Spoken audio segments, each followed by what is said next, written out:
Thank you, Lord Yeshua. Thank you, Lord Yeshua. Yeshua. Hallelujah. Thank you Lord Yeshua ਮਸੀਹਾ ਜੀ, ਤੁਹਾਡਾ ਧੰਨਵਾਦ ਕਰਦੇ ਹਾਂ ਜੋ ਤੁਸੀਂ ਅੱਜ ਇੱਕ ਵਾਰੀ ਫਿਰ ਪ੍ਰਭੂ ਜੀ ਤੁਹਾਡੇ ਪਵਿੱਤਰ ਵਚਨ ਨੂੰ ਤੁਹਾਡੇ ਲੋਕਾਂ ਵਿੱਚ ਸ਼ੇਅਰ ਕਰਨ ਦਾ ਮੌਕਾ ਦਿੱਤਾ। ਸੋ ਅੱਜ ਦਾ ਪਵਿੱਤਰ ਵਚਨ ਦਾ ਜੋ ਟੌਪਿਕ ਹੈ ਸਵਰਗੀ ਪਿਤਾ ਦੇ ਘਰ ਵਸਣਾ। ਹਾਲੇਲੂਇਆ। ਸੋ ਜੋ ਅੱਜ ਦੇ ਪਵਿੱਤਰ ਵਚਨ ਦਾ ਟੌਪਿਕ ਇੱਕ ਵਾਰੀ ਫਿਰ ਦੱਸਦਾ ਹਾਂ, ਸਵਰਗੀ ਪਿਤਾ ਦੇ ਘਰ ਵਸਣਾ। ਸੋ ਜ਼ਬੂਰਾਂ ਦੀ ਪੋਥੀ 103 ਅਧਿਆਏ ਦਾ 13 ਵਚਨ ਮੈਂ ਤੁਹਾਡੇ ਨਾਲ ਪੜ੍ਹਾਂਗਾ। ਜ਼ਬੂਰਾਂ ਦੀ ਪੋਥੀ 103 ਅਧਿਆਏ ਦਾ 13 ਵਚਨ। ਜਿਵੇਂ ਪਿਤਾ ਆਪਣੇ ਬੱਚਿਆਂ ਦਾ ਤਰਸ ਖਾਂਦਾ ਹੈ, ਤਿਵੇਂ ਯਹੋਵਾ ਆਪਣੇ ਡਰਨ ਵਾਲਿਆਂ ਦਾ ਤਰਸ ਖਾਂਦਾ ਹੈ। ਹਾਲੇਲੂਇਆ। ਸੋ ਬਾਈਬਲ ਦੇ ਵਿੱਚ ਲਿਖਿਆ ਗਿਆ ਹੈ ਕਿ ਜਿਵੇਂ ਪਿਤਾ ਆਪਣੇ ਬੱਚਿਆਂ ਦਾ ਤਰਸ ਖਾਂਦਾ ਹੈ, ਤਿਵੇਂ ਯਹੋਵਾ ਆਪਣੇ ਡਰਨ ਵਾਲਿਆਂ ਦਾ ਤਰਸ ਖਾਂਦਾ ਹੈ। ਇੱਥੇ ਪਰਮੇਸ਼ਵਰ ਨੂੰ, ਇੱਥੇ ਪ੍ਰਭੂ ਨੂੰ ਇੱਕ ਪਿਤਾ ਦੇ ਨਾਮ ਦੇ ਨਾਲ ਪੁਕਾਰਿਆ ਗਿਆ ਹੈ। ਜੋ ਬਾਈਬਲ ਦੇ ਵਿੱਚ ਸਾਨੂੰ ਦੱਸਿਆ ਗਿਆ ਹੈ ਕਿ ਪਰਮੇਸ਼ਵਰ ਨੂੰ ਇੱਕ ਪਿਤਾ ਦੇ ਦਰਜੇ ਦੇ ਨਾਲ ਪੁਕਾਰਿਆ ਗਿਆ ਹੈ। ਹਾਲੇਲੂਇਆ। ਸੋ ਅਸੀਂ ਆਪਣੇ ਪਰਮੇਸ਼ਵਰ ਨੂੰ ਸਵਰਗੀ ਪਿਤਾ ਕਹਿ ਕੇ ਵੀ ਪੁਕਾਰਦੇ ਹਾਂ। ਜਿਵੇਂ ਸਾਡਾ ਧਰਤੀ ਦਾ ਪਿਤਾ ਸਾਡੀ ਸੰਭਾਲ ਕਰਦਾ ਹੈ, ਜਿਵੇਂ ਸਾਡਾ ਧਰਤੀ ਦਾ ਪਿਤਾ ਸਾਡੀ ਹਰ ਤਰ੍ਹਾਂ ਦੇ ਉੱਤੇ ਤਰਸ ਖਾਂਦਾ ਹੈ, ਜਿਵੇਂ ਸਾਡਾ ਸਵਰਗੀ ਪਿਤਾ ਸਾਨੂੰ ਪਿਆਰ ਕਰਦਾ ਹੈ, ਉਸ ਤੋਂ ਵੀ ਵੱਧ ਕੇ ਸਾਡਾ ਸਵਰਗੀ ਪਿਤਾ ਸਾਨੂੰ ਪਿਆਰ ਕਰਦਾ ਹੈ, ਸਾਡੇ ਉੱਤੇ ਤਰਸ ਖਾਂਦਾ ਹੈ। ਹਾਲੇਲੂਇਆ। ਸੋ ਅਸੀਂ ਆਪਣੇ ਪਰਮੇਸ਼ਵਰ ਨੂੰ ਸਵਰਗੀ ਪਿਤਾ ਕਹਿ ਕੇ ਪੁਕਾਰਦੇ ਹਾਂ। ਹਾਲੇਲੂਇਆ। ਸੋ ਕਿਉਂਕਿ ਸਾਡਾ ਪਰਮੇਸ਼ਵਰ ਸਾਡੇ ਧਰਤੀ ਦੇ ਪਿਤਾ ਦੇ ਵਾਂਗੂ ਸਾਡਾ ਧਿਆਨ ਰੱਖਦਾ ਹੈ, ਸਾਡੇ ਉੱਤੇ ਤਰਸ ਕਰਦਾ ਹੈ, ਸਾਨੂੰ ਪਿਆਰ ਕਰਦਾ ਹੈ ਔਰ ਸਾਡੀਆਂ ਸਾਰੀਆਂ ਗੱਲਾਂ ਦੇ ਵਿੱਚ ਸਾਡੇ ਅੰਗ ਸੰਗ ਰਹਿੰਦਾ ਹੈ। ਹਾਲੇਲੂਇਆ। ਸੋ ਸਾਡਾ ਪਰਮੇਸ਼ਵਰ ਕੀ ਆ? ਸਾਡਾ ਸਵਰਗੀ ਪਿਤਾ ਹੈ। ਆਓ ਅਸੀਂ ਅਗਲੇ ਵਚਨ ਵਿੱਚ ਚੱਲਦੇ ਹਾਂ। ਮੱਤੀ ਦੀ ਅੰਜੀਲ 7 ਅਧਿਆਏ ਦਾ 11 ਵਚਨ ਮੇਰੇ ਨਾਲ ਖੋਲ੍ਹੇ ਤੁਸੀਂ। ਮੱਤੀ ਦੀ ਅੰਜੀਲ 7 ਅਧਿਆਏ ਦਾ 11 ਵਚਨ ਮੈਂ ਤੁਹਾਡੇ ਨਾਲ ਪੜ੍ਹਦਾ ਹਾਂ। ਸੋ ਜੇ ਤੁਸੀਂ ਬੁਰੇ ਹੋ ਕੇ ਆਪਣੇ ਬਾਲਕਾਂ ਨੂੰ ਚੰਗੀਆਂ ਦਾਤਾਂ ਦੇਣੀਆਂ ਜਾਣਦੇ ਹੋ, ਤਾਂ ਕਿੰਨਾ ਵਧੀਕ ਤੁਹਾਡਾ ਸਵਰਗੀ ਪਿਤਾ ਆਪਣੇ ਮੰਗਣ ਵਾਲਿਆਂ ਨੂੰ ਚੰਗੀਆਂ ਵਸਤਾਂ ਦੇਵੇਗਾ। ਹਾਲੇਲੂਇਆ। ਇੱਥੇ ਤੁਸੀਂ ਹੁਣ ਸੁਣਿਆ ਹੈ ਕਿ ਪਰਮੇਸ਼ਵਰ ਸਾਡਾ ਸਵਰਗੀ ਪਿਤਾ ਸਾਨੂੰ ਚੰਗੀਆਂ ਵਸਤੂਆਂ ਦੇਣ ਦਾ ਦਿੰਦਾ ਹੈ। ਹਾਲੇਲੂਇਆ। ਜਿਵੇਂ ਇੱਕ ਪਿਤਾ, ਜਿਵੇਂ ਆਪਣਾ ਧਰਤੀ ਦਾ ਪਿਤਾ, ਉਹ ਆਪਣੇ ਬੱਚਿਆਂ ਦਾ ਪੂਰਾ ਧਿਆਨ ਰੱਖਦਾ ਹੈ, ਉਹਨਾਂ ਨੂੰ ਹਰ ਇੱਕ ਵਸਤਾਂ ਦੀ ਮੁਹੱਈਆ ਕਰਕੇ ਦਿੰਦਾ ਹੈ, ਉਵੇਂ ਹੀ ਸਾਡਾ ਸਵਰਗੀ ਪਿਤਾ ਸਾਡੀ ਹਰ ਇੱਕ ਵਸਤਾਂ ਨੂੰ ਉਹ ਮੁਹੱਈਆ ਕਰਕੇ ਦਿੰਦਾ ਹੈ। ਹਾਲੇਲੂਇਆ। ਸੋ ਪਰਮੇਸ਼ਵਰ ਜੋ ਸਾਡਾ ਸਵਰਗੀ ਪਿਤਾ ਹੈ, ਉਹ ਸਾਡੇ ਹਰ ਇੱਕ ਗੱਲ ਦੇ ਵਿੱਚ, ਹਰ ਇੱਕ ਵਸਤੂ ਦੇ ਵਿੱਚ ਸਾਨੂੰ ਮੁਹੱਈਆ ਕਰਕੇ ਦਿੰਦਾ ਹੈ। ਹੁਣ ਅਸੀਂ ਇਹ ਦੇਖਦੇ ਹਾਂ, ਜੇਕਰ ਪਰਮੇਸ਼ਵਰ ਸਾਡਾ ਸਵਰਗੀ ਪਿਤਾ ਹੈ ਤਾਂ ਅਸੀਂ ਉਸ ਦੇ ਨਾਲ ਵਾਸ ਵੀ ਕਰਨਾ ਹੈ। ਹਾਲੇਲੂਇਆ। ਜੇਕਰ ਅਸੀਂ ਪਰਮੇਸ਼ਵਰ ਨੂੰ ਆਪਣਾ ਸਵਰਗੀ ਪਿਤਾ ਕਹਿੰਦੇ ਹਾਂ ਤਾਂ ਅਸੀਂ ਆਪਣੇ ਸਵਰਗੀ ਪਿਤਾ ਦੇ ਨਾਲ ਰਹਿਣਾ ਸਿੱਖਣਾ ਹੈ। ਤੁਸੀਂ ਮੇਰੇ ਨਾਲ ਪੜ੍ਹੋ ਜ਼ਬੂਰਾਂ ਦੀ ਪੋਥੀ 84 ਅਧਿਆਏ ਦਾ 4 ਵਚਨ। ਜ਼ਬੂਰਾਂ ਦੀ ਪੋਥੀ 84 ਅਧਿਆਏ ਦਾ 4 ਵਚਨ। ਧੰਨ ਉਹ ਹਨ ਜਿਹੜੇ ਤੇਰੇ ਭਵਨ ਵਿੱਚ ਵਸਦੇ ਹਨ, ਉਹ ਨਿੱਤ ਤੇਰੀ ਉਸਤਤ ਕਰਨਗੇ। ਹਾਲੇਲੂਇਆ। ਉਹ ਜੋ ਪਰਮੇਸ਼ਵਰ ਦੇ ਘਰ ਦੇ ਵਿੱਚ ਵਸਦੇ ਹਨ। ਪੰਜਾਬੀ ਦੀ ਬਾਈਬਲ ਦੇ ਵਿੱਚ ਭਵਨ ਲਿਖਿਆ ਹੈ, ਲੇਕਿਨ ਜਦੋਂ ਤੁਸੀਂ ਇੰਗਲਿਸ਼ ਦੀ ਬਾਈਬਲ ਦੇ ਵਿੱਚ ਪੜ੍ਹੋਗੇ ਤਾਂ ਉੱਤੇ ਹਾਊਸ ਕਰਕੇ ਲਿਖਿਆ ਹੋਇਆ ਹੈ। ਸੋ ਜੋ ਵੀ ਪਰਮੇਸ਼ਵਰ ਦੇ ਘਰ ਦੇ ਵਿੱਚ ਵਾਸ ਕਰਦੇ ਹਨ, ਉਹ ਕੀ ਆ? ਉਹ ਆਸ਼ੀਸ਼ ਪਾਏ ਹੋਏ ਹਨ।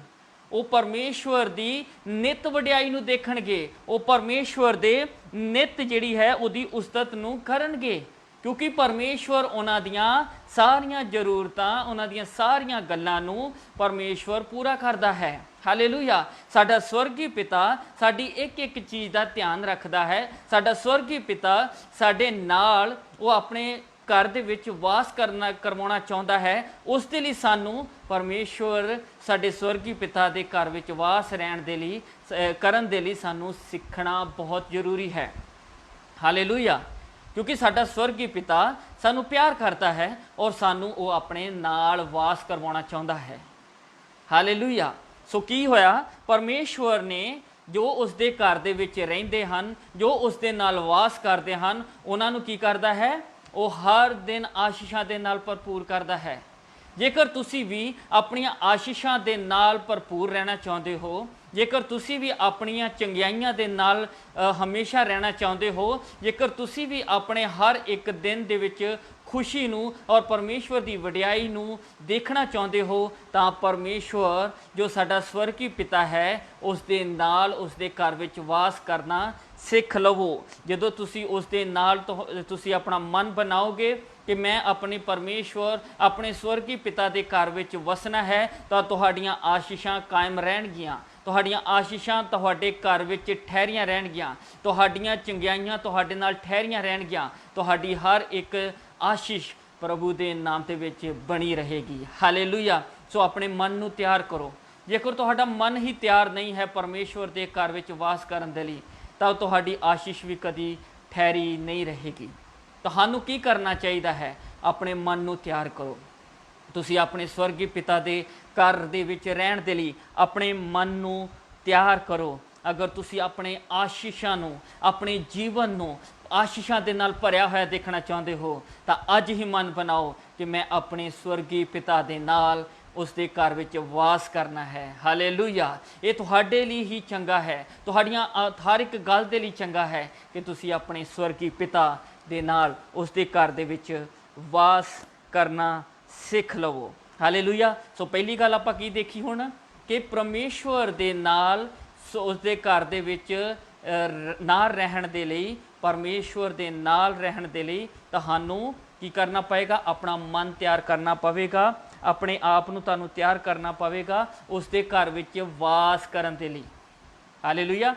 ਸੋ ਕੀ ਕਰਨਾ ਪਵੇਗਾ? ਉਸ ਦੇ ਘਰ ਦੇ ਵਿੱਚ ਆਪਣੇ ਆਪ ਨੂੰ ਉਸ ਦੇ ਨਾਲ ਵਾਸ ਕਰਨ ਦੇ ਲਈ ਤਿਆਰ ਕਰਨਾ ਪਵੇਗਾ। ਦੂਸਰੀ ਗੱਲ ਕੀ ਕਰਨਾ ਪਵੇਗਾ? ਤੁਹਾਨੂੰ ਸਵਰਗੀ ਪਿਤਾ ਦੀ ਮਰਜ਼ੀ ਨੂੰ ਪੂਰਾ ਕਰਨ ਦੇ ਲਈ ਸਿੱਖਣਾ ਪਵੇਗਾ। ਹਾਲੇਲੂਇਆ।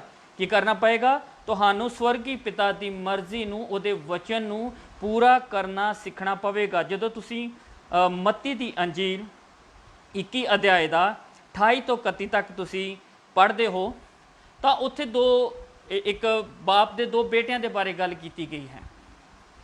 ਜਦੋਂ ਪਿਤਾ ਆਣ ਕੇ ਆਪਣੇ ਛੋਟੇ ਪੁੱਤਰ ਨੂੰ ਕਹਿੰਦਾ ਹੈ ਕਿ ਭਈ ਤੂੰ ਜਾ, ਆਪਣੇ ਇੱਕ ਪੁੱਤਰ ਨੂੰ ਕਹਿੰਦਾ ਹੈ ਕਿ ਤੂੰ ਜਾ ਕੇ ਅੰਗੂਰੀ ਬਾਗ ਦੇ ਵਿੱਚ ਪਾਣੀ ਦੇ ਆ, ਪਰ ਉਸਨੇ ਕਿਹਾ ਕਿ ਮੇਰਾ ਜੀ ਨਹੀਂ ਕਰਦਾ, ਪਰ ਬਾਅਦ ਵਿੱਚ ਉਹ ਪਛਤਾਇਆ ਤੇ ਪਛਤਾ ਕੇ ਚਲਿਆ ਗਿਆ। ਫਿਰ ਉਹ ਪਿਤਾ ਨੇ ਦੂਸਰੇ ਨੂੰ ਕਿਹਾ, ਤਾਂ ਉਸ ਦੇ ਦੂਸਰੇ ਪੁੱਤਰ ਨੇ ਉਸ ਨੂੰ ਕਿਹਾ, ਮੈਂ ਪਿਤਾ ਜੀ ਅੱਛਾ ਜੀ ਮੈਂ ਜਾਂਦਾ ਹਾਂ, ਪਰ ਉਹ ਗਿਆ ਨਹੀਂ। ਬਾਈਬਲ ਦੇ ਵਿੱਚ ਲਿਖਿਆ ਹੋਇਆ ਪਹਿਲੇ ਨੇ ਉਸ ਦੇ ਪਿਤਾ ਦੀ ਮਰਜ਼ੀ ਨੂੰ ਪੂਰਾ ਕੀਤਾ। ਮੇਰੇ ਭਰਾਵੋ, ਮੈਂ ਤੁਹਾਨੂੰ ਦੱਸਣਾ ਚਾਹੁੰਦਾ ਹਾਂ, ਤੁਹਾਡੀਆਂ ਮਿੱਠੀਆਂ ਤੇ ਤੁਹਾਡੀਆਂ ਠੰਡੀਆਂ ਗੱਲਾਂ ਪਰਮੇਸ਼ਵਰ ਦੇ ਦਿਲ ਨੂੰ ਠੰਡਾ ਨਹੀਂ ਕਰ ਸਕਦੀਆਂ। ਅਗਰ ਤੁਸੀਂ ਪਰਮੇਸ਼ਵਰ ਦੇ ਮਨ ਨੂੰ ਖੁਸ਼ ਕਰਨਾ ਹੈ ਤਾਂ ਕੱਲਾ ਵਚਨ ਨੂੰ ਸੁਣਨਾ ਹੀ ਨਹੀਂ ਹੈ, ਬਲਕਿ ਉਸ ਦੇ ਨਾਲ ਪਰਮੇਸ਼ਵਰ ਦੇ ਵਚਨ ਨੂੰ ਉਸ ਦੇ ਉੱਤੇ ਪਾਲਣਾ ਵੀ ਕਰਨੀ ਪੈਣੀ ਹੈ। ਤੁਹਾਨੂੰ ਸਿੱਖਣਾ ਪੈਣਾ ਹੈ ਕਿ ਕਿਵੇਂ ਪਰਮੇਸ਼ਵਰ ਦੇ ਮਨ ਨੂੰ ਖੁਸ਼ ਕਰਾਂ, ਕਿਵੇਂ ਉਹਦੇ ਵਚਨ ਨੂੰ ਉਹ ਪੂਰਾ ਕਰਨ ਦੇ ਲਈ ਆਪਣਾ ਮਨ ਤਿਆਰ ਕਰਾਂ। ਹਾਲੇਲੂਇਆ। ਜਦੋਂ ਤੁਸੀਂ ਦੇਖਿਆ ਕਿ ਇੱਕ ਪੁੱਤਰ ਨੇ ਨਾ ਕਰਕੇ ਵੀ ਪਰ ਉਹ ਚਲਿਆ ਗਿਆ ਤੇ ਦੂਸਰੇ ਨੇ ਸਿਰਫ ਗੱਲਾਂ ਮਿੱਠੀਆਂ ਕੀਤੀਆਂ। ਬਹੁਤ ਸਾਰੇ ਵਿਸ਼ਵਾਸੀ ਇਸੇ ਤਰ੍ਹਾਂ ਮਿੱਠੀਆਂ ਮਿੱਠੀਆਂ ਗੱਲਾਂ ਹੀ ਕਰਦੇ ਹਨ, ਬਹੁਤ ਪਿਆਰੀਆਂ ਪਿਆਰੀਆਂ ਗੱਲਾਂ ਕਰਦੇ ਹਨ, ਪਰ ਉਹਨਾਂ ਦਾ ਰਿਜ਼ਲਟ ਕੀ ਹੁੰਦਾ ਹੈ? ਕੰਮ ਦੇ ਵਿੱਚ ਉਹ ਕੁਝ ਨਹੀਂ ਕਰਦੇ। ਪਰ ਪਰਮੇਸ਼ਵਰ ਕੀ ਚਾਹੁੰਦਾ ਹੈ ਕਿ ਤੁਸੀਂ ਮੂੰਹ ਦੇ ਵਿੱਚੋਂ ਉਹੀ ਗੱਲਾਂ ਕਰੋ ਜੋ ਵਚਨ ਦੇ ਦੁਆਰਾ ਤੁਸੀਂ ਪੂਰੀਆਂ ਕਰ ਸਕਦੇ ਹੋ। ਹਾਲੇਲੂਇਆ। ਇੱਥੇ ਬਾਅਦ ਵਿੱਚ ਜਦੋਂ ਤੁਸੀਂ ਅਖੀਰ ਵਿੱਚ ਇਸ ਵਚਨ ਨੂੰ ਪੜ੍ਹਦੇ ਹੋ ਤਾਂ ਉੱਥੇ ਲਿਖਿਆ ਹੋਇਆ ਕਿ ਮੈਂ ਤੁਹਾਨੂੰ ਸੱਚ ਆਖਦਾ ਹਾਂ, ਮਸੂਲੀਏ ਅਤੇ ਪਾਪੀ ਜਿਹੜੇ ਆ ਉਹ ਪਹਿਲਾਂ ਸਵਰਗ ਰਾਜ ਦੇ ਵਿੱਚ ਵੜ ਜਾਣਗੇ। ਹਾਲੇਲੂਇਆ। ਮੈਂ ਤੁਹਾਨੂੰ ਕਹਿਣਾ ਚਾਹੁੰਦਾ ਹਾਂ, ਤੁਹਾਡਾ ਪਿਛੋਕੜ ਕਿਹੋ ਜਿਹਾ ਵੀ ਹੋਵੇ, ਉਹ ਕੋਈ ਫਰਕ ਨਹੀਂ ਪੈਂਦਾ।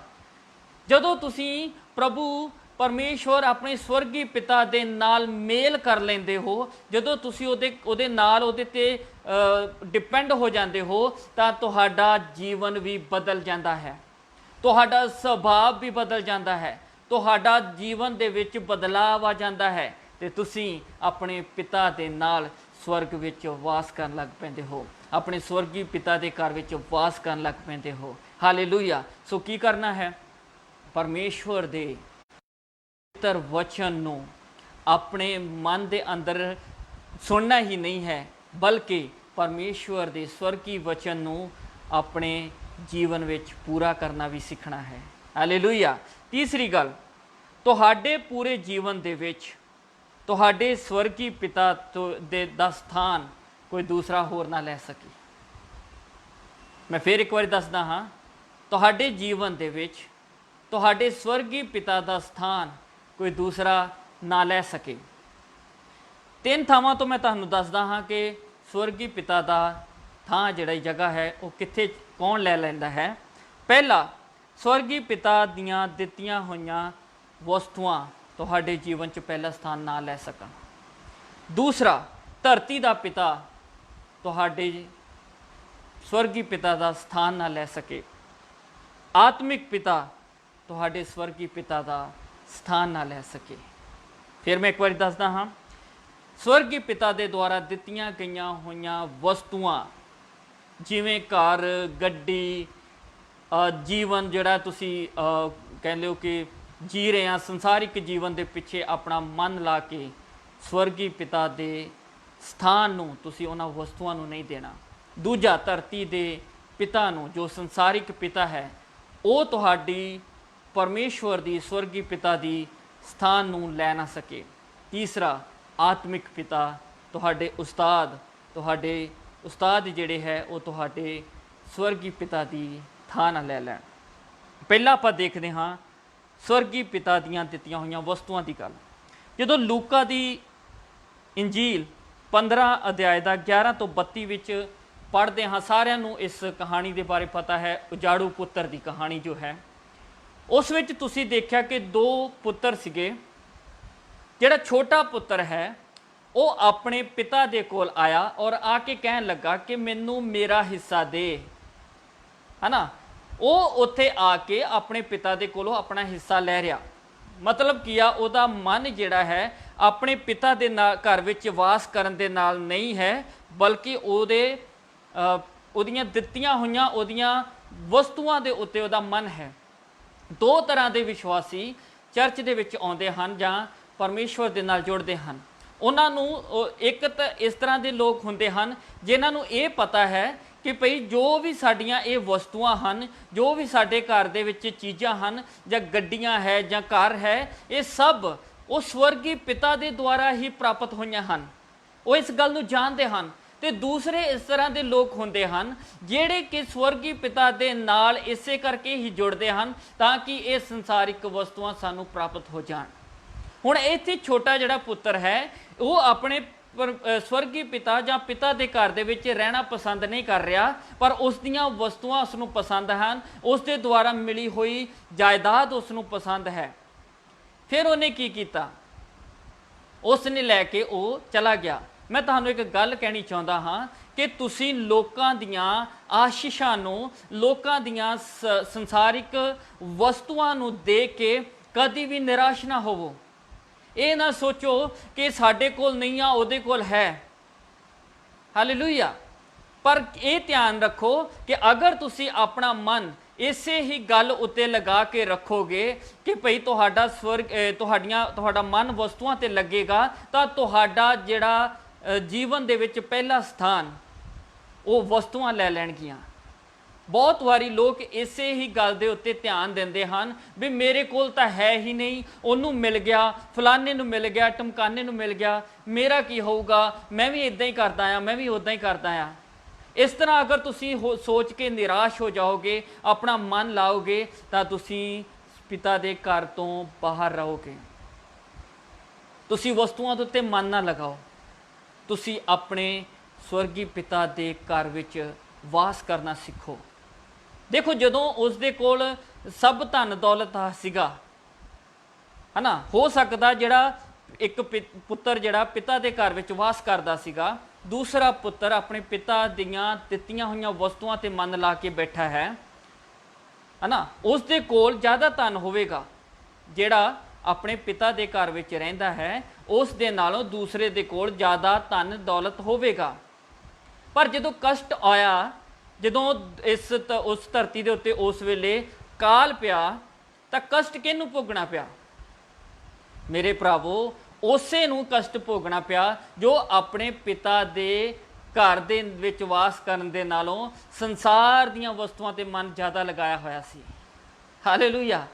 ਉਸ ਨੇ ਸੰਸਾਰ ਦੀਆਂ ਵਸਤੂਆਂ ਨੂੰ ਚੁਣਿਆ, ਪਰ ਇੱਕ ਨੇ ਪਿਤਾ ਦੇ ਘਰ ਨੂੰ ਚੁਣਿਆ। ਤੇ ਕਸ਼ਟ ਦੇ ਟਾਈਮ, ਕਾਲ ਦੇ ਟਾਈਮ ਕਸ਼ਟ ਸਿਰਫ ਉਸ ਨੂੰ ਹੀ ਭੋਗਣਾ ਪਿਆ ਜੋ ਕਿ ਸਵਰਗੀ ਪਿਤਾ ਦੇ ਘਰ ਨੂੰ ਛੱਡ ਕੇ ਸੰਸਾਰਿਕ ਵਸਤੂਆਂ ਦੇ ਉੱਤੇ ਮਨ ਲਗਾਇਆ ਹੋਇਆ ਸੀ। ਉਸ ਨੂੰ ਸੂਰਾਂ ਦੀਆਂ ਬਚਿਆ ਹੋਇਆਂ ਛਿਲਕਿਆਂ ਦੇ ਵਿੱਚੋਂ ਖਾਣਾ ਪਿਆ। ਕਿੰਨਾ ਵੱਡਾ ਵਿਕਾਲ ਕੀ ਸੀਗਾ। ਪਰ ਜਿਹੜਾ ਸਵਰਗੀ ਪਿਤਾ ਦੇ ਨਾਲ, ਜਿਹੜਾ ਆਪਣੇ ਪਿਤਾ ਦੇ ਘਰ ਵਿੱਚ ਵਾਸ ਕਰਦਾ ਹੈ, ਉਸ ਨੂੰ ਕੋਈ ਚੀਜ਼ ਦੀ ਥੋੜ ਨਹੀਂ ਹੁੰਦੀ। ਹਾਲੇਲੂਇਆ। ਅੱਜ ਆਪਣਾ ਤੁਸੀਂ ਮਨ ਬਣਾਓ ਕਿ ਪਿਤਾ ਦੇ ਘਰ ਦੇ ਨਾਲ ਅਸੀਂ ਆਪਣਾ ਮਨ ਲਾਉਣਾ ਹੈ। ਸਾਡੇ ਜੀਵਨ ਦੇ ਵਿੱਚ ਪਹਿਲਾ ਸਥਾਨ ਵਸਤੂਆਂ ਨਹੀਂ, ਬਲਕਿ ਸਾਡਾ ਜੀਵਨ ਦੇ ਵਿੱਚ ਪਹਿਲਾ ਸਥਾਨ ਸਾਡੇ ਪਿਤਾ ਦਾ ਘਰ ਹੋਣਾ ਚਾਹੀਦਾ ਹੈ। ਸਾਡੇ ਪਰਮੇਸ਼ਵਰ ਦਾ ਨਾਮ ਹੋਣਾ ਚਾਹੀਦਾ ਹੈ। ਸਾਡੇ ਪਰਮੇਸ਼ਵਰ ਦੇ ਨਾਲ ਰਿਸ਼ਤਾ ਹੋਣਾ ਚਾਹੀਦਾ ਹੈ। ਹਾਲੇਲੂਇਆ। ਬਹੁਤ ਵਾਰੀ ਅਸੀਂ ਇਸੇ ਹੀ ਗੱਲ ਤੋਂ ਡਾਊਨ ਚਲੇ ਜਾਂਦੇ ਹਾਂ, ਜਾਂ ਕਹਿ ਲਓ ਕਿ ਸੰਸਾਰ ਦੇ ਨਾਲ ਜੁੜ ਜਾਂਦੇ ਹਾਂ, ਜਦੋਂ ਸਾਡਾ ਧਿਆਨ ਪਰਮੇਸ਼ਵਰ ਦੇ ਘਰ ਵੱਲ ਨਹੀਂ ਬਲਕਿ ਉਹ ਵਸਤੂਆਂ ਦੇ ਉੱਤੇ ਲੱਗ ਜਾਂਦਾ ਹੈ। ਹਾਲੇਲੂਇਆ। ਸੋ ਇਸ ਉਜਾੜੂ ਪੁੱਤਰ ਦੇ ਵੱਲ ਦੇਖੋ, ਉਸ ਦਾ ਧਿਆਨ ਵਸਤੂਆਂ ਵੱਲ ਸੀਗਾ। ਬਾਅਦ ਵਿੱਚ ਉਸਨੇ ਕਸ਼ਟ ਭੋਗਿਆ। ਪਰ ਜਿਹੜਾ ਪਿਤਾ ਦੇ ਘਰ ਵਿੱਚ ਵਾਸ ਕਰਦਾ ਹੈ, ਉਸ ਨੂੰ ਕਿਸੇ ਚੀਜ਼ ਦੀ ਥੁੜ ਨਾ ਹੋਈ, ਬਲਕਿ ਉਸ ਦਾ ਜੀਵਨ ਪਹਿਲੇ ਦੀ ਤਰ੍ਹਾਂ ਚੱਲਦਾ ਹੀ ਰਿਹਾ। ਪਹਿਲੇ ਦੀ ਤਰ੍ਹਾਂ ਉਸ ਨੂੰ ਖਾਣ ਪੀਣ ਦੇ ਲਈ ਸਭ ਵਸਤੂਆਂ ਮੁਹੱਈਆ ਹੋ ਗਈਆਂ। ਹਾਲੇਲੂਇਆ। ਸੋ ਦੂਸਰੀ ਗੱਲ, ਧਰਤੀ ਦਾ ਪਿਤਾ, ਜੋ ਮੈਂ ਤੁਹਾਨੂੰ ਕਿਹਾ ਕਿ ਧਰਤੀ ਦਾ ਪਿਤਾ ਤੁਹਾਡੇ ਜੀਵਨ ਦੇ ਵਿੱਚ ਪਹਿਲਾ ਸਥਾਨ ਨਾ ਲੈ ਸਕੇ। ਆਪਾਂ ਜਦੋਂ ਲੂਕਾ ਦੀ ਅੰਜੀਲ 9 ਅਧਿਆਇ ਦਾ 59 ਵਚਨ ਆਪਾਂ ਜਦੋਂ ਪੜ੍ਹਦੇ ਹਾਂ, ਤਾਂ ਉੱਥੇ ਇੱਕ ਪਿਤਾ ਦੇ ਬਾਰੇ, ਜਿੱਥੇ ਇੱਕ ਪੁੱਤਰ ਸੀਗਾ, ਜਦੋਂ ਪ੍ਰਭੂ ਯੀਸ਼ੂ ਮਸੀਹਾ ਜੀ ਨੇ ਉਹਨੂੰ ਕਿਹਾ ਕਿ ਤੂੰ ਮੇਰੇ ਪਿੱਛੇ ਤੁਰ, ਪਰ ਉਸਨੇ ਕਿਹਾ ਕਿ ਮੈਂ ਜਾ ਕੇ ਪਹਿਲਾਂ ਆਪਣੇ ਪਿਤਾ ਨੂੰ ਦਾਬਾਵਾਂ, ਫਿਰ ਮੈਂ ਚੱਲਾਂਗਾ। ਇਸ ਜਗ੍ਹਾ ਦੇ ਉੱਤੇ ਦੇਖੋ ਤੁਸੀਂ ਕਿ ਉਸ ਨੇ ਧਰਤੀ ਦੇ ਪਿਤਾ ਨੂੰ ਪਹਿਲ ਦਿੱਤੀ, ਪਰ ਸਵਰਗੀ ਪਿਤਾ ਨੂੰ ਉਸਨੇ ਠੁਕਰਾ ਦਿੱਤਾ। ਕਈ ਵਾਰੀ ਤੁਹਾਡੇ ਜੀਵਨ ਦੇ ਵਿੱਚ ਵੀ ਇਸੇ ਤਰ੍ਹਾਂ ਹੀ ਹੁੰਦਾ ਹੈ ਕਿ ਆਪਣੇ ਜੀਵਨ ਦੇ ਵਿੱਚ ਪਹਿਲਾ ਸਥਾਨ ਪਰਮੇਸ਼ਵਰ ਦੇ ਨਾਲੋਂ ਵੀ ਮਾਤਾ ਪਿਤਾ ਨੂੰ ਦਿੱਤਾ ਜਾਂਦਾ ਹੈ। ਮੇਰੇ ਭਰਾਵੋ, ਤੁਹਾਨੂੰ ਦੱਸਣਾ ਚਾਹੁੰਦਾ ਹਾਂ, ਸਾਨੂੰ ਸਭ ਨੂੰ ਬਣਾਉਣ ਵਾਲਾ ਇੱਕੋ ਹੀ ਪਿਤਾ ਹੈ। ਸਾਡੇ ਮਾਂ ਪਿਤਾ ਨੂੰ ਵੀ ਬਣਾਉਣ ਵਾਲਾ ਇੱਕੋ ਹੀ ਪਿਤਾ ਹੈ, ਉਹੀ ਸਭ ਦਾ ਪਿਤਾ ਹੈ। ਤੋ ਸਾਨੂੰ ਕੀ ਕਰਨਾ ਚਾਹੀਦਾ ਹੈ? ਸਾਨੂੰ ਆਪਣੇ ਸਵਰਗੀ ਪਿਤਾ ਨੂੰ ਪਹਿਲਾ ਸਥਾਨ ਦੇਣਾ ਚਾਹੀਦਾ ਹੈ। ਹਾਲੇਲੂਇਆ। ਸੋ ਉਸ ਨੇ ਆਪਣੇ ਪਿਤਾ ਨੂੰ, ਜੋ ਧਰਤੀ ਦਾ ਪਿਤਾ ਹੈ, ਪਹਿਲਾ ਸਥਾਨ ਦਿੱਤਾ, ਤੇ ਸਵਰਗੀ ਪਿਤਾ ਨੂੰ ਉਸਨੇ ਠੁਕਰਾ ਦਿੱਤਾ। ਸੋ ਉਹਦੇ ਵਿੱਚ ਕੀ ਹੈ, ਤੋ ਨਾ ਜਦੋਂ ਅਸੀਂ ਆਪਣੇ ਪਿਤਾ ਨੂੰ, ਜੋ ਧਰਤੀ ਦਾ ਪਿਤਾ ਹੈ, ਉਸ ਨੂੰ ਪਹਿਲਾ ਸਥਾਨ ਦਿੰਦੇ ਹਾਂ, ਤਾਂ ਸਵਰਗੀ ਪਿਤਾ ਦੀ ਮਰਜ਼ੀ ਨੂੰ ਟਾਲਦੇ ਹਾਂ, ਤਾਂ ਸਵਰਗੀ ਪਿਤਾ ਨੂੰ ਅਸੀਂ ਉਹਦੀ ਇੱਛਾ ਨੂੰ ਠੁਕਰਾ ਦਿੰਦੇ ਹਾਂ। ਤੋ ਕਦੀ ਵੀ, ਜਿਵੇਂ ਧਰਤੀ ਦਾ ਪਿਤਾ ਨਾ ਜੋ ਵੀ ਚਾਹੁੰਦਾ ਹੈ, ਧਰਤੀ ਦਾ ਪਿਤਾ ਜੋ ਵੀ ਤੁਹਾਡੇ ਨਾਲ ਕਰਦਾ ਹੈ, ਤੁਹਾਨੂੰ ਪਤਾ ਹੈ ਕਿ ਉਹ ਤੁਹਾਡੇ ਲਈ ਚੰਗੀਆਂ ਹੀ ਗੱਲਾਂ ਕਰਦਾ ਹੈ, ਉਹ ਤੁਹਾਡੇ ਫਿਊਚਰ ਨੂੰ ਬਣਾਉਣ ਦੇ ਲਈ ਸਭ ਕੁਝ ਕਰਦਾ ਹੈ। ਪਰ ਇੱਕ ਗੱਲ ਦਾ ਧਿਆਨ ਰੱਖੋ ਕਿ ਜਿਹੜਾ ਵੀ ਉਹ ਕਰਦਾ ਹੈ, ਉਸ ਨੂੰ ਸਿਰੇ ਲਾਉਣ ਵਾਲਾ, ਉਸ ਨੂੰ ਪੂਰਾ ਕਰਨ ਵਾਲਾ ਉਹ ਸਵਰਗੀ ਪਿਤਾ ਹੀ ਹੈ। ਹਾਲੇਲੂਇਆ। ਜਦੋਂ ਦੇਖੋ ਤੁਸੀਂ, ਧਰਤੀ ਦਾ ਪਿਤਾ ਜਿਹੜਾ ਸੀਗਾ, ਉਹ ਚਾਹੁੰਦਾ ਸੀ ਕਿ ਏਸਾਓ ਉਹ ਉੱਪਰ ਆ ਜਾਵੇ, ਏਸਾਓ ਨੂੰ ਮੈਂ ਸਾਰੀਆਂ ਬਰਕਤਾਂ ਦੇਵਾਂ, ਏਸਾਓ ਨੂੰ ਮੈਂ ਉੱਚਾ ਕਰਾਂ। ਉਹ ਇੱਕ ਧਰਤੀ ਦੇ ਪਿਤਾ ਦਾ ਨਿਰਣੇ ਸੀਗਾ, ਇੱਕ ਉਹਦੀ ਸੋਚ ਸੀਗੀ। ਲੇਕਿਨ ਬਾਈਬਲ ਦੇ ਵਿੱਚ ਲਿਖਿਆ ਕਿ ਸਵਰਗੀ ਪਿਤਾ ਦੀ ਸੋਚ ਯਾਕੂਬ ਸੀਗਾ। ਹਾਲੇਲੂਇਆ।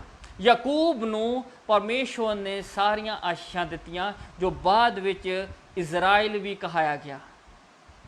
ਤੁਹਾਡਾ ਧਰਤੀ ਦਾ ਪਿਤਾ ਤੁਹਾਡੇ ਲਈ ਵਧੀਆ ਸੋਚ ਸਕਦਾ ਹੈ, ਤੁਹਾਡਾ ਧਰਤੀ ਦਾ ਪਿਤਾ ਤੁਹਾਡੇ ਲਈ ਵਧੀਆ ਕਰ ਸਕਦਾ ਹੈ, पर उस नूं पूरा करना उस स्वर्गी पिता के हथ विच ही है, वो धरती के पिता के हथ विच नहीं है। हालेलुया। दूसरी एक स्टोरी में जो आप देखते हाँ कि अब्राहम धरती का पिता है, उसने जदों इस्माइल नूं और उसकी माँ हाजरा नूं उत्थों भेजिया सीगा अपने कोलों दूर, उसने एक पानी की मशक भर के दे दी, पर वो कितना चिर चली, अखीर नूं वो थोड़े टाइम बाद खत्म हो गई।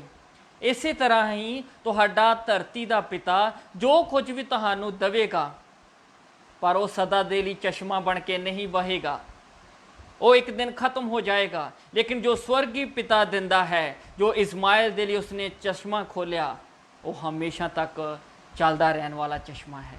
हालेलुया। सो तुहाडे जीवन दे विच तुहाडा धरती का पिता तुहाडा पहला स्थान ना लवे, वो तुहाडे स्वर्गी पिता की जगह ना लै सके। बाइबल सानू सबनों यही हुक्म करती है कि माता पिता का आदर करो, पर आराधना केवल स्वर्गी पिता की करो। हालेलुया। अपने माता पिता का आदर करो, उन्होंने प्यार करो, उन्होंने नाल रहो, उन्होंने गल सुनो, पर आराधना प्रभु परमेश्वर स्वर्गी पिता नूं दिओ। हालेलुया। तीसरा, आत्मिक पिता। आत्मिक पिता तुहाडे उस्ताद तुहाडे स्वर्गी पिता की जगह ना लै लेना, उहदे लई तुहानूं ध्यान देण दी लोड़ है। शौल राजे नूं जदों आपां देखदे हां, शौल राजे का मन अपने आत्मिक पिता के उत्ते, आत्मिक उस्ताद के उत्ते इन्ना कि ज़्यादा डिपेंडेंट हो गया सीगा कि उसनूं स्वर्गी पिता के हुक्म भी भुल गए। बाइबल दे विच लिखिया होया कि सारिਆਂ ਨੂੰ हुक्म के बारे पता कि जादूगर के कोल जाना पाप है, लेकिन वो इन्ना कि ज़्यादा आत्मिक पिता के उत्ते डिपेंडेंट सीगा, आत्मिक पिता के उत्ते जुड़िया होया सीगा कि उसने जादूगरनी के कोल जाण की उन्होंने जरूरत पै गई। हालेलुया। आत्मिक पिता के उत्ते तुसी इन्ना डिपेंड ना होवो कि तुसी परमेश्वर दे स्वर्गी पिता दे हुक्मां नूं ही भुल जाओ, उस दे क्रेज ना हो जाओ, उस दे पिछे तुसी अपने स्वर्गी पिता दीयां गल्लां नूं ना किते भुल जाओ। बहुत बहुत ज़्यादा इस तरह के जीवन दे विच प्रॉब्लम आउंदी है। तुसी देखिया फिर उसका नतीजा की होया, जदों वो शाऊल राजा स्वर्गी पिता के हुक्म नूं छड्ड के आत्मिक पिता के उत्ते डिपेंड हो गया, आत्मिक पिता के नाल बिल्कुल अपना मन क्रेज कर लिया, उहदा की नतीजा निकलिया, उहदा राज भी चला गया, और राजकुमार राजा होने तो ठुकराया गया, शरापित हो गया।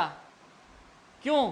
क्योंकि उसने अपना मन अपने आत्मिक पिता नूं लाया होया सीगा, आत्मिक पिता नूं पहला स्थान दिता होया सीगा। परमेश्वर स्वर्गी पिता दे नालों भी वध के आत्मिक पिता का आदर करता सीगा, आत्मिक पिता ते डिपेंडेंट सीगा। हालेलुया।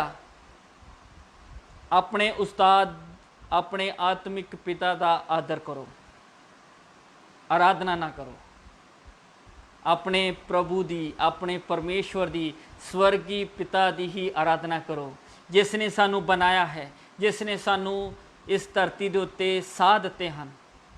आराधना उसे दी करो।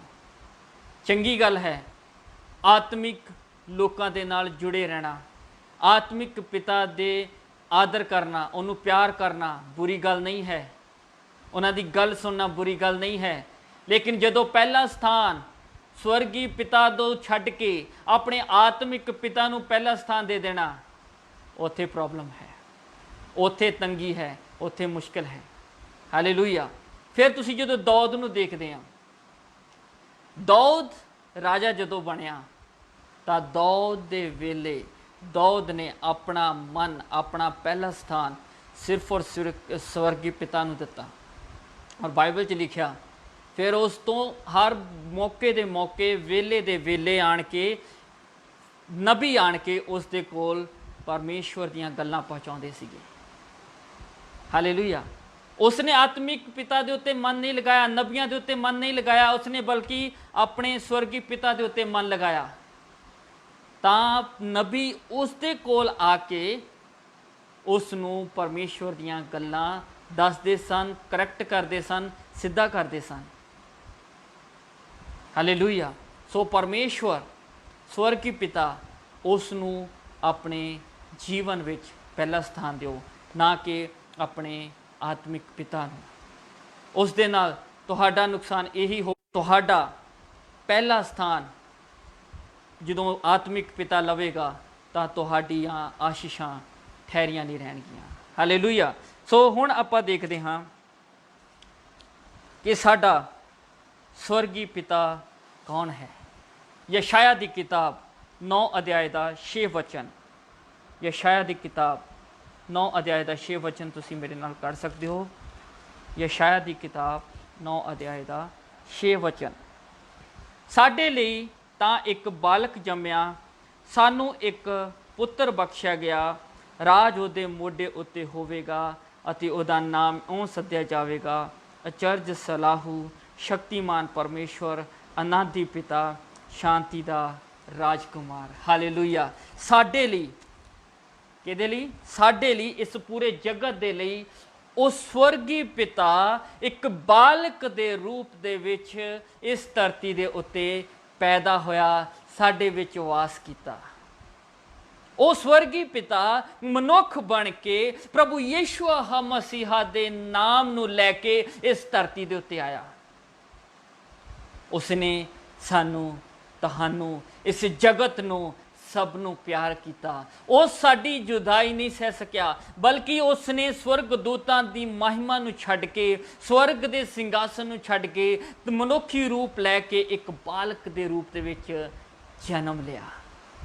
ਔਰ ਬਾਈਬਲ ਦੇ ਵਿੱਚ ਤੁਸੀਂ ਸਭ ਨੂੰ ਪਤਾ ਹੈ, ਤੁਸੀਂ ਜਾਣਿਆ ਹੈ, ਪੜ੍ਹਿਆ ਹੈ, ਸੁਣਿਆ ਹੈ ਉਹਦੇ ਸੁਸਮਾਚਾਰ ਨੂੰ ਕਿ ਉਹ ਕਰੂਸ ਕਲਵਰੀ ਉੱਤੇ ਸਾਡੇ ਪਾਪ ਦੇ ਬਦਲੇ ਚੜਾਇਆ ਗਿਆ, ਉਹਦੇ ਸਿਰ ਤੇ ਕੰਡਿਆਂ ਦਾ ਤਾਜ ਪਹਿਨਾਇਆ ਗਿਆ, ਉਹਦੇ ਹੱਥਾਂ ਪੈਰਾਂ ਦੇ ਵਿੱਚ ਕਿੱਲ ਠੋਕੇ ਗਏ, ਉਹਦੇ ਦਿਲ ਵਿੱਚ, ਉਹਦੀ ਛਾਤੀ ਦੇ ਵਿੱਚ ਨੇਜਾ ਮਾਰਿਆ ਗਿਆ, ਉਹਦੀ ਪਿੱਠ ਉੱਤੇ ਕੋੜੇ ਮਾਰੇ ਗਏ, ਸਿਰਫ ਕੇਵਲ ਤੁਹਾਡੇ ਔਰ ਇਸ ਜਗਤ ਦੇ ਪਿਆਰ ਦੇ ਲਈ।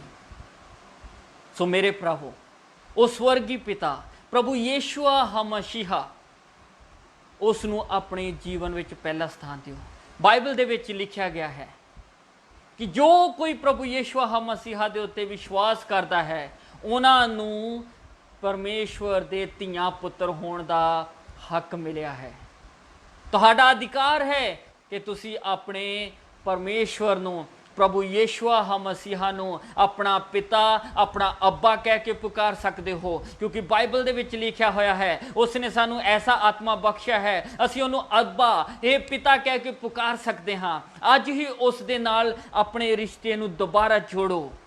ਅੱਜ ਇੱਕ ਵਾਰੀ ਫਿਰ ਪ੍ਰਭੂ ਯਿਸੂ ਮਸੀਹਾ ਜੀ ਨੇ ਸਾਨੂੰ ਮੌਕਾ ਦਿੱਤਾ ਹੈ, ਇੱਕ ਵਾਰੀ ਫਿਰ ਉਹਨੇ ਆਪਣੇ ਪਵਿੱਤਰ ਵਚਨ ਦੇ ਵਿੱਚੋਂ ਤੁਹਾਡਾ ਨਾਮ ਲੈ ਕੇ ਪੁਕਾਰਿਆ ਹੈ। ਉਹ ਕਹਿੰਦਾ ਹੈ, ਮੇਰੇ ਬੇਟੇ ਮੁੜਿਆ, ਮੇਰੀ ਬੇਟੀ ਮੁੜਿਆ, ਆ ਮੈਂ ਤੇਰੇ ਨਾਲ ਹਾਂ। ਅੱਜ ਤੁਹਾਡੀ ਵਾਰੀ ਹੈ, ਇੱਕ ਵਾਰੀ ਫਿਰ ਤੁਸੀਂ ਆਪਣੇ ਸਵਰਗੀ ਪਿਤਾ ਦੇ ਨਾਲ, ਪ੍ਰਭੂ ਯਿਸੂ ਮਸੀਹਾ ਦੇ ਨਾਲ ਆਪਣੇ ਰਿਸ਼ਤੇ ਨੂੰ ਜੋੜੋ, ਉਸ ਨੂੰ ਪੁਕਾਰੋ, ਹੇ ਅੱਬਾ, ਹੇ ਪਿਤਾ, ਮੇਰੇ ਜੀਵਨ ਦੇ ਵਿੱਚ ਇਹ ਸੰਸਾਰਿਕ ਵਸਤੂਆਂ ਪਹਿਲਾ ਸਥਾਨ ਨਾ ਲੈ ਸਕਣ, ਮੈਂ ਤੈਨੂੰ ਹੀ ਪਹਿਲਾ ਸਥਾਨ ਦੇਵਾਂ। ਮੇਰਾ ਇਹ ਧਰਤੀ ਦਾ ਪਿਤਾ ਪਹਿਲਾ ਸਥਾਨ ਮੇਰੇ ਜੀਵਨ ਦੇ ਵਿੱਚ ਨਾ ਲੈ ਸਕੇ, ਮੇਰਾ ਆਤਮਿਕ ਪਿਤਾ ਮੇਰੇ ਜੀਵਨ ਦੇ ਵਿੱਚ ਪਹਿਲਾ ਸਥਾਨ ਨਾ ਲੈ ਸਕੇ। ਕੇਵਲ ਪ੍ਰਭੂ ਯਿਸੂ ਮਸੀਹਾ, ਤੁਸੀਂ, ਸਿਰਫ ਔਰ ਤੁਸੀਂ ਮੇਰੇ ਜੀਵਨ ਦੇ ਉੱਤੇ ਅਧਿਕਾਰ ਲਵੋ, ਮੇਰੇ ਜੀਵਨ ਦੇ ਉੱਤੇ ਅਧਿਕਾਰ ਲਓ। ਤੁਸੀਂ ਆਪਣੇ ਹਿਰਦੇ ਨੂੰ ਜਾਂਚੋ, ਆਪਣੇ ਮਨ ਨੂੰ ਜਾਂਚੋ ਕਿ ਤੁਹਾਡਾ ਮਨ ਕਿਤੇ ਇਸ ਸੰਸਾਰਿਕ ਵਸਤੂਆਂ ਦੇ ਉੱਤੇ ਤਾਂ ਨਹੀਂ ਲੱਗਿਆ, ਤੁਹਾਡੇ ਜੀਵਨ ਦੇ ਵਿੱਚ ਪਹਿਲਾ ਸਥਾਨ ਕਿਤੇ ਇਹਨਾਂ ਵਸਤੂਆਂ ਨੇ ਤਾਂ ਨਹੀਂ ਲਿਆ ਹੋਇਆ, ਸੰਸਾਰ ਦੇ ਮੋਹ ਨੇ ਤਾਂ ਤੁਹਾਡੇ ਜੀਵਨ ਦੇ ਵਿੱਚ ਪਹਿਲਾ ਸਥਾਨ ਤਾਂ ਨਹੀਂ ਲਿਆ। ਤੁਹਾਡੇ ਪਰਿਵਾਰ ਦੇ ਮੈਂਬਰਾਂ ਨੇ। ਬਾਈਬਲ ਦੇ ਵਿੱਚ ਲਿਖਿਆ ਹੋਇਆ ਹੈ, ਅਗਰ ਕੋਈ ਮੇਰੇ ਨਾਲੋਂ ਵੱਧ ਕੇ ਆਪਣੇ ਪਿਓ ਨੂੰ, ਆਪਣੇ ਭਰਾ ਨੂੰ, ਆਪਣੀ ਭੈਣ ਨੂੰ, ਆਪਣੀ ਮਾਂ ਨੂੰ ਜਾਂ ਆਪਣੇ ਬੱਚਿਆਂ ਨੂੰ ਪਿਆਰ ਕਰੇਗਾ, ਉਹ ਮੇਰੇ ਯੋਗ ਨਹੀਂ ਹੈ। ਸੋ ਧਿਆਨ ਦਿਓ, ਕਿਤੇ ਤੁਹਾਡੇ ਪਰਿਵਾਰ ਦਾ ਮੈਂਬਰ, ਤੁਹਾਡਾ ਕੋਈ ਆਪਣਾ ਪਿਆਰਾ ਤੁਹਾਡੇ ਜੀਵਨ ਵਿੱਚ ਪਹਿਲਾ ਸਥਾਨ ਤਾਂ ਨਹੀਂ ਲੈ ਕੇ ਬੈਠਾ, ਜਾਂ ਤੁਹਾਡੇ ਜੀਵਨ ਦੇ ਵਿੱਚ ਤੁਹਾਡਾ ਆਤਮਿਕ ਪਿਤਾ, ਤੁਹਾਡੇ ਉਸਤਾਦ ਤੁਹਾਡੇ ਜੀਵਨ ਵਿੱਚ ਪਹਿਲਾ ਸਥਾਨ ਤਾਂ ਨਹੀਂ ਲੈ ਕੇ ਬੈਠੇ। ਅਗਰ ਇਸ ਤਰ੍ਹਾਂ ਹੈ ਤਾਂ ਅੱਜ ਮੌਕਾ ਹੈ, ਪਛਤਾਤਾਪ ਦਾ ਮੌਕਾ ਹੈ, ਤੌਬਾ ਦਾ ਮੌਕਾ ਹੈ, ਆਪਣੇ ਗੁਨਾਹ, ਆਪਣੇ ਪਾਪ ਨੂੰ ਇਕਰਾਰ ਕਰਨ ਦਾ ਮੌਕਾ ਹੈ। ਬਾਈਬਲ ਦੇ ਵਿੱਚ ਲਿਖਿਆ ਹੈ, ਮਨ ਤੋਂ ਵਿਸ਼ਵਾਸ ਕੀਤਾ ਜਾਂਦਾ ਹੈ ਤੇ ਮੂੰਹ ਤੋਂ ਇਕਰਾਰ ਕੀਤਾ ਜਾਂਦਾ ਹੈ। ਅਗਰ ਤੁਹਾਨੂੰ ਇਹ ਵਿਸ਼ਵਾਸ ਹੈ ਕਿ ਮੇਰਾ ਪਿਤਾ ਸਿਰਫ ਔਰ ਸਿਰਫ ਸਵਰਗੀ ਪਿਤਾ ਪ੍ਰਭੂ ਯਿਸੂ ਮਸੀਹ ਹੀ ਹੈ, ਮੇਰੇ ਜੀਵਨ ਵਿੱਚ ਪਹਿਲਾ ਸਥਾਨ ਉਹੀ ਲਵੇਗਾ, ਉਹੀ ਰਹੇਗਾ, ਉਹਨੂੰ ਹੀ ਮੈਂ ਆਪਣੇ ਜੀਵਨ 'ਚ ਪਹਿਲਾ ਸਥਾਨ ਦਿੰਦਾ ਰਹਾਂਗਾ। ਅੱਜ ਇੱਕ ਵਾਰੀ ਫਿਰ ਮੌਕਾ ਹੈ, ਆਪਣੇ ਮੂੰਹ ਤੋਂ ਪੁਕਾਰ ਕੇ ਪ੍ਰਾਰਥਨਾ ਕਰੋ। ਆਓ ਮਿਲ ਕੇ ਪ੍ਰਾਰਥਨਾ ਕਰਦੇ ਹਾਂ। ਪ੍ਰਭੂ ਯਿਸੂ ਮਸੀਹ ਦੇ ਪਵਿੱਤਰ ਨਾਮ ਦੇ ਵਿੱਚ ਪ੍ਰਭੂ ਜੀ, ਮੈਂ ਤੇਰੇ ਲੋਕਾਂ ਨੂੰ ਤੇਰੇ ਪਵਿੱਤਰ ਹੱਥਾਂ 'ਚ ਸੌਂਪ ਦਿੰਦਾ ਹਾਂ। ਪ੍ਰਭੂ ਜੀ ਖੁਦਾਵੰਦ ਯਿਸੂ, ਤੁਸੀਂ ਮਨਾਂ ਨੂੰ ਜਾਂਚਣ ਵਾਲੇ ਪਰਮੇਸ਼ਵਰ ਹੋ। ਤੁਹਾਡੇ ਪਵਿੱਤਰ ਵਚਨ ਦੇ ਵਿੱਚੋਂ ਜੋ ਵੀ ਅਸੀਂ ਅੱਜ ਸਿੱਖਿਆ ਹੈ, ਸਾਡੇ ਜੀਵਨ ਦੇ ਵਿੱਚ ਤੁਹਾਡੀ ਜਗ੍ਹਾ ਸੰਸਾਰ ਦੀਆਂ ਵਸਤੂਆਂ ਨਾਲ ਲੈ ਸਕਣ, ਨਾ ਹੀ ਸੰਸਾਰ ਦਾ ਕੋਈ ਰਿਸ਼ਤਾ ਪ੍ਰਭੂ ਜੀ ਤੁਹਾਡਾ ਸਥਾਨ ਲੈ ਸਕੇ, ਤੇ ਨਾ ਹੀ ਕੋਈ ਆਤਮਿਕ ਪਿਤਾ ਤੁਹਾਡਾ ਪਹਿਲਾ ਸਥਾਨ ਲੈ ਸਕੇ। ਜੋ ਗਲਤੀ ਸ਼ਾਉਲ ਨੇ ਕੀਤੀ ਉਹ ਅਸੀਂ ਨਾ ਕਰ ਸਕੀਏ। ਪ੍ਰਭੂ ਯਿਸੂ ਮਸੀਹ ਜੀ, ਸਾਡੀ ਮਦਦ ਕਰੋ, ਸਹਾਇਤਾ ਕਰੋ, ਤਾਂ ਕਿ ਅਸੀਂ ਤੁਹਾਡੇ ਨਾਲ ਆਪਣਾ ਸੰਬੰਧ ਬਣਾ ਕੇ ਰੱਖੀਏ, ਆਪਣਾ ਰਿਸ਼ਤਾ ਬਣਾ ਕੇ ਰੱਖੀਏ ਔਰ ਤੁਹਾਨੂੰ ਹੀ ਪਹਿਲਾ ਸਥਾਨ ਦੇ ਸਕੀਏ। ਪ੍ਰਭੂ ਯਿਸੂ ਮਸੀਹ ਦੇ ਪਵਿੱਤਰ ਨਾਮ ਦੇ ਵਿੱਚ ਮੈਂ ਪ੍ਰਭੂ ਜੀ ਪ੍ਰਾਰਥਨਾ ਕਰਦਾ ਹਾਂ, ਜੋ ਵੀ ਖੁਦਾਵੰਦ ਯਿਸੂ ਇਹਨਾਂ ਦੇ ਜੀਵਨ ਦੇ 'ਚ ਰੁਕਾਵਟ ਹੈ, ਪ੍ਰਭੂ ਯਿਸੂ ਮਸੀਹ ਦੇ ਨਾਮ ਦੇ ਵਿੱਚ ਉਹ ਰੁਕਾਵਟ ਹਟ ਜਾਏ। ਪ੍ਰਭੂ ਯਿਸੂ ਮਸੀਹ ਦੇ ਨਾਮ 'ਚ ਇਹਨਾਂ ਦੇ ਜੀਵਨ ਬਦਲ ਜਾਣ, ਇਹਨਾਂ ਦੇ ਜੀਵਨ ਦੇ ਵਿੱਚ ਪਛਤਾਤਾਪ ਦਾ ਮਨ ਆ ਜਾਏ, ਤੌਬਾ ਦਾ ਮਨ ਆ ਜਾਏ। ਪ੍ਰਭੂ ਯਿਸੂ ਮਸੀਹ ਨੂੰ ਪਹਿਲਾ ਸਥਾਨ ਦੇਣ। ਪ੍ਰਭੂ ਯਿਸੂ ਜੀ, ਤੁਹਾਡਾ ਧੰਨਵਾਦ ਕਰਦੇ ਹਾਂ। ਇਹਨਾਂ ਦੇ ਜੀਵਨ ਦੇ ਵਿੱਚ, ਇਹਨਾਂ ਦੇ ਕਾਰੋਬਾਰ ਦੇ ਵਿੱਚ, ਇਹਨਾਂ ਦੇ ਪਰਿਵਾਰਾਂ ਦੇ ਵਿੱਚ ਤੁਸੀਂ ਆਸ਼ੀਸ਼ ਲੈ ਕੇ ਆਓ। ਪ੍ਰਭੂ ਜੀ ਖੁਦਾਵੰਦ ਯਿਸੂ, ਤੁਹਾਡਾ ਧੰਨਵਾਦ ਕਰਦੇ ਹਾਂ। ਸਾਰਾ ਆਦਰ, ਸਾਰੀ ਮਹਿਮਾ ਅਸੀਂ ਤੁਹਾਨੂੰ ਹੀ ਦਿੰਦੇ ਹਾਂ। ਪ੍ਰਭੂ ਯਿਸੂ ਮਸੀਹ ਦੇ ਪਵਿੱਤਰ ਨਾਮ 'ਚ ਮੰਗਦੇ ਹਾਂ। ਸੋ ਸਭ ਨੂੰ ਜੈ ਮਸੀਹ ਦੀ। ਪ੍ਰਭੂ ਆਪ ਸਭ ਨੂੰ ਬਹੁਤ ਸਾਰੀ ਆਸ਼ੀਸ਼ ਹੋ, ਬਰਕਤ ਦੇਵੇ। God bless you all.